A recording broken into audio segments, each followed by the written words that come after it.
بسم اللہ الرحمن الرحیم۔ السلام علیکم ورحمۃ اللہ وبرکاتہ۔ کہ جب حضرت محمد صلی اللہ تعالیٰ علیہ وسلم بیوی فاطمہ کے گھر گئے تو اپنے ابا حضور کو دیکھ کر کیا کہنے لگی، تو آج کی ویڈیو بہت ہی خاص ہونے والی ہے، اس لیے اس ویڈیو کو آخر تک ضرور دیکھیے گا۔ تو چلیے شروع کرتے ہیں۔ ایک بار حضرت محمد صلی اللہ تعالیٰ علیہ وسلم مسجد نبوی میں تشریف لے گئے۔ جیسے کہ مسجد نبوی کے سامنے ہی حضرت علی کا گھر تھا۔ پیارے نبی مسجد میں بیٹھے تھے۔ حسن اور حسین کے رونے کی بہت ہی تیزی سے آوازیں ان کے کانوں میں پڑیں۔ پیارے نبی صلی اللہ تعالیٰ علیہ وسلم بہت پریشان ہو گئے۔ انہوں نے سوچا حسن اور حسین کیوں رو رہے ہیں۔ آپ وہاں سے اٹھے اور بی بی فاطمہ کے گھر کے دروازے کے پاس تشریف لے گئے اور دروازہ کھٹکھٹا کر آواز دی، بیٹی فاطمہ دروازہ کھولو۔ اندر سے پیاری بیٹی بولی، ابو جان دروازہ کیسے کھولوں؟ میرے پاس اتنی بڑی چادر نہیں ہے کہ میں اپنے اوپر اوڑھ لوں، میری چادر پھٹ چکی ہے۔ اپنے پاؤں کو ڈھکتی ہوں تو سر ننگا ہو جاتا ہے، اگر سر کو ڈھکتی ہوں تو پیر ننگے ہو جاتے ہیں۔ پیارے نبی نے جب یہ سنا تو اپنی چادر دیوار کے اوپر پھینک دی۔ بی بی فاطمہ نے وہ چادر اٹھا کر اپنے اوپر اوڑھ لی اور دروازہ کھولا۔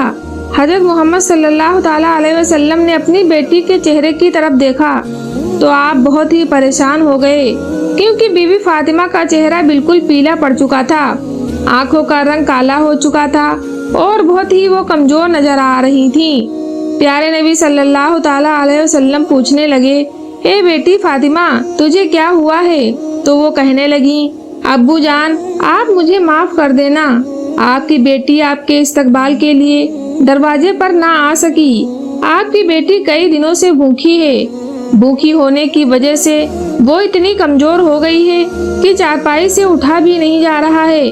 میرے شوہر حضرت علی شیر خدا اسلام کی تبلیغ کے لیے اللہ تبارک تعالیٰ کی کتاب کو مختلف علاقوں میں پہنچانے کے لیے گئے ہیں اور گھر میں کچھ نہیں ہے کھانے کو، کہہ کر بی بی فاطمہ رونے لگی اور کہنے لگی، اے ابو جان ہم کیا کریں؟ آپ پیارے نبی صلی اللہ تعالیٰ علیہ وسلم اپنی بیٹی کی بات سن کر وہ بھی رونے لگے اور کہنے لگے کہ میں مسجد نبوی میں تھا، حسن اور حسین کی رونے کی آواز بہت تیزی سے آ رہی تھی، میرے کانوں میں پڑی، میں پریشان ہو کر آیا ہوں، حسن اور حسین کیوں رو رہے ہیں؟ بیٹی بولی، بابا جان روئے نہیں تو کیا کریں، حسن اور حسین 2 دن سے بھوکے ہیں اسی لیے رو رہے ہیں۔ پیارے نبی نے اپنا مبارک ہاتھ اپنی بیٹی کے سر کے اوپر رکھا اور انہیں دلاسا دیا کہ اے بیٹی صبر کرو، اور پھر حضرت حسین کو اپنی گود میں لیا اور اپنی مبارک انگلی حسین کے منہ میں ڈالی تو حسین انگلی کو چوسنے لگا اور خاموش ہو گیا۔ حسن کو اپنے کندھوں پر اٹھا لیا، حسن بھی خوب آرام پایا۔ اسی طرح دونوں شہزادے آرام میں آ گئے۔ اتنے میں ہی مسجد نبوی میں اذان کی آواز سنتے ہی بی بی فاطمہ نے اپنی جانماز بچھائی اور نماز پڑھنے کے لیے کھڑی ہو گئی۔ پیارے نبی صلی اللہ تعالیٰ علیہ وسلم نے دیکھا فاطمہ نماز پڑھتے ہی پڑھتے گر پڑیں۔ آپ دوڑے دوڑے اپنی بیٹی کے پاس آئے اور ان سے پوچھا، ہے بیٹی تجھے کیا ہوا ہے؟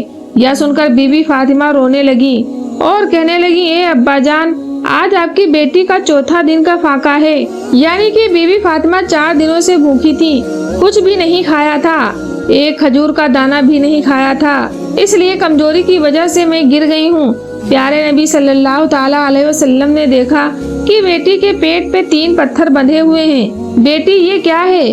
بی بی فاطمہ فرمانے لگی، ابو جان جب پہلے دن میں بھوکی تھی، کچھ بھی کھانے کو نہ تھا تو میں نے ایک پتھر کو اپنے پیٹ پہ باندھ لیا، جب دوسرے دن بھی کچھ کھانے کو نہیں تھا پھر میں نے دوسرا دن کا پتھر بھی پیٹ کے اوپر باندھ لیا، اور تیسرے دن بھی جب کچھ کھانے کو نہیں تھا تو میں نے تیسرا پتھر بھی اپنے پیٹ پر باندھ لیا، اور آج آپ کی بیٹی کا 4تھے دن کا فاقہ ہے، آج آپ کی بیٹی 4تھے دن کی بھوکی ہے۔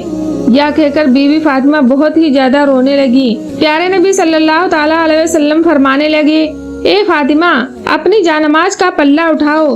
جب بی بی فاطمہ نے جانماز کا پلہ اٹھایا تو دیکھا نیچے ہزاروں قطار سونے کا ڈھیر لگا ہوا تھا۔